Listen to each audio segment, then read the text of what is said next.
was Mike. We're just going to guess. But your dad, there's so many things to parse through in terms of what he said. And he had said if he loses, this would be a big waste of time, big waste of money.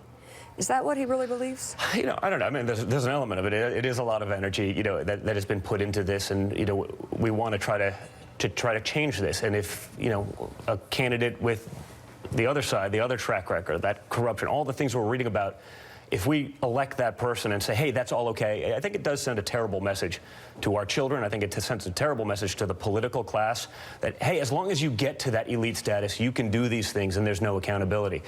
And that's so much of what this election has been about. It's been about that accountability.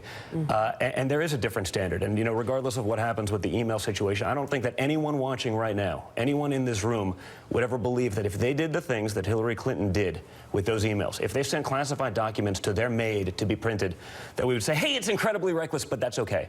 We'd all be in jail, and everyone knows it. So I think we want to just try to make sure that we shed the light. There should not be a double standard for the political class once they've achieved a certain level. Yep. You know, I spent all of my day yesterday in Michigan.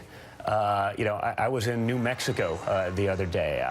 You know, Colorado, some of these purple states. We're spending a lot of time in those places. And I think, you know, there could be a lot of upsets in those states because the sentiment that I'm getting from people on the ground, and I don't just mean, you know, where people are showing to hear me speak.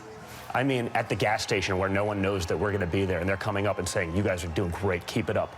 I'm seeing that from African Americans. I'm seeing that from the Hispanic community. I'm seeing that from women, young and old. I mean, because you're 100%. Just honestly, you're 100%. only 1% among African Americans. We're going to do better than that. I promise you that.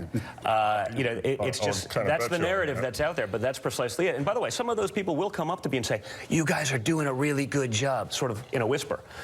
You know, there are the people that are loud and vocal, but there are the people that have been put in this box saying that, well, we're not supposed to for whatever reason because, you know, our party's been owned by it. It doesn't work, but they've come up to me and they've said that, and it's amazing to see.